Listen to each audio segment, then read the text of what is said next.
கேட்டிருக்கின்றோம். கை நிறைய அளித்திருக்கின்றார். குறிப்பாக என்னுடைய தந்தையின் பள்ளி வகுப்பு தோழர் அவர். நான் சென்றதுமே மதிய அப்பா எப்படி இருக்கார் அப்படி என்று நல்லா விசாரிப்பார். அந்த அளவிற்கு ஒரு நல்ல மனிதர், ஒரு மனித நேயர். அவர் இந்த கொலையை செய்திருப்பார் என்று காவல்துறை சொல்லுகிறது. காவல்துறை சொல்லுகிற விதம் அனைத்தும் முரணானது, புறம்பானது. காவல்துறை ஆனால் வளையாபதி அவர்களை கைது செய்வதற்கு முன்பே பிரபு அவர்களை கைது செய்திருக்கிறது. ஒரு நபரை கைது செய்தால் 24 மணி நேரத்திற்குள் அவரை நீதிமன்ற காவலுக்கு உட்படுத்தப்பட வேண்டும் என்பது சட்டம். ஆனால் பிரபு அவர்களை கைது செய்து 3-4 நாட்கள் அவரை ஒரு இடத்தில் அடைத்து வைத்து அவரையும் சித்திரவதை செய்து, இது பத்திரிகைகளில் தெரிய வந்த பிறகு பிரபுவை ரிமாண்ட் கொடுக்கிறார்கள். ஆனால் வளையாபதி ரிமாண்ட் கொடுக்கிறார்கள். ஆனால் வளையாபதி அவர்கள் காவல்துறையினால், அந்த ஏஎஸ்பி உதயகுமார் மற்றும் அந்த குழுவினரால் சித்திரவதைக்குள்ளான விதத்தை நம்முடைய தோழர் ஆசிரியர் அவர்கள் விளங்குகின்ற போது நமக்கெல்லாம் மிகுந்த அதிர்ச்சியாக இருக்கிறது. அவர் சொல்லுகிற விதம், அவர் தாக்கப்பட்டிருக்கிற விதம், 2 கால்களில் நகங்களில் ஒரு லத்தியை எடுத்து குத்தி நகங்களை பெயர்த்திருக்கிறது காவல்துறை, பிரபுவுடைய கால் நகங்களை. ஆனால் வளையாபதி அவர்களுக்கு உடல் முழுக்க இரத்தக்கட்டு காயங்கள் ஏற்பட்டிருக்கிறது. பிரபு உயிருக்கு போராடுகின்ற நிலையில் டயாலிசிஸ் செய்து கொண்டிருக்கின்றார். ஆனால் வளையாபதி அவர்களும் சிகிச்சையில் இருக்கின்றார்.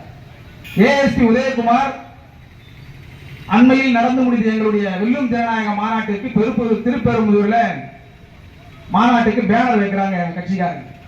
அந்த பேனரை மாநாடு முடிவதற்கு முன்பாக எடுத்துவார். அவர் பேனர் வைத்த நபர்களை கூப்பிட்டு அழைத்து அந்த பேனரை எடுங்கன்னு கூட சொல்ல மாட்டார்.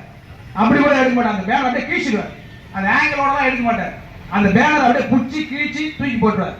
அந்த மாதிரி திருப்பெரும்புதூர்ல எங்க கட்சிக்காரங்கிட்ட அவர் நடந்திருக்க.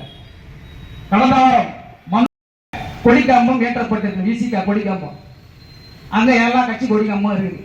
விடுதலை சிறுத்தைகள் கட்சிக்கு 2007 ஏற்ற கொடிக்கம்பம் கிட்டத்தட்ட இன்னைக்கு 2024.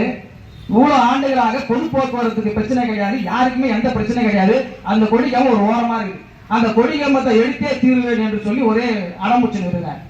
எங்க மன்னூர் கிளை நிர்வாகிகள், முகாம் நிர்வாகிகளுக்கு போன் பண்ணி கொடிக்கம்பத்தை எடுக்கிறியா இல்ல உங்களை ரிமாண்ட் பண்ணட்டுமா அப்படின்னு கேட்கிறார். இது சம்பந்தமாக எங்களுடைய விடுதலை சிறுத்தைகள் கட்சியின் சார்பிலே காவல் கண்காணிப்பாளர் அவர்களிடத்தில் ஏஎஸ்பி உதயகுமார் மீது நீங்கள் தக்க நடவடிக்கை எடுக்க வேண்டும் என்று நாங்கள் புகார் கொடுத்துள்ளோம். கடந்த வாரம், அதாவது அண்ணன் வளையாபதி வழக்குக்கு முன்பு. இப்ப வளையாபதி அண்ணன் வழக்கு வந்திருக்கு. இது ஏஎஸ்பி உதயகுமார் அவர்கள் தொடர்ந்து இது போன்று சினிமாத்தனமாக, ஒரு சைக்கோத்தனமாக செயல்பட்டு வருகிறார் என்பது மட்டும் நமக்கு புரிய வருகிறது. காவல்துறையில் இருக்கின்ற நபர்கள், காவல்துறை அதிகாரிகள் மனிதர்கள் தான். சக மனிதர்களை எவ்வாறு நடத்த வேண்டும் என்று அவர்களுக்கு பயிற்சியிலே சொல்லப்பட்டிருக்கும். ஆனால் காவல்துறையினர் மனிதத்தனமாக நடந்து கொள்வதில்லை. இது சட்டத்திற்கு புறமானது, வன்மையாக கண்டிக்கத்தக்கது. அண்ணன் வளையாபதி வழக்கில் அண்ணன் வளையாபதியை சித்திரவதைக்குள்ளாக்கிய ஏஎஸ்பி உதயகுமார், டிஎஸ்பி மணிமேகலை உள்ளிட்டோர் கைது செய்யப்பட வேண்டும். அவர்கள் மீது வழக்கு பதிவு செய்யப்பட வேண்டும். அவர்களை தயவு தாட்சண்யமின்றி உடனடியாக டிஸ்மிஸ் செய்யப்பட வேண்டும். அவர்கள் இந்த வழக்கை சிபிசிஐ விசாரிக்க வேண்டும் என்பதுதான் இந்த ஆர்ப்பாட்டத்தின் நோக்கம். இந்த ஆர்ப்பாட்டம் வெல்ல வேண்டும்.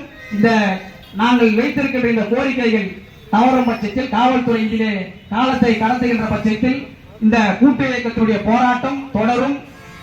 வெகுவாக இன்னும் தீவிரமாக இந்த போராட்ட களங்களை நாங்கள் முன்னெடுப்போம் என்று சொல்லி அண்ணன் வளையாபதி அவர்களின் வழக்கு சிபிஐ சிஐடிக்கு மாற்றப்பட வேண்டும் என்று என்னுடைய கண்டனத்தை காவல்துறைக்கு பதிவு செய்து விடைபெறுகிறேன். நன்றி, வணக்கம்.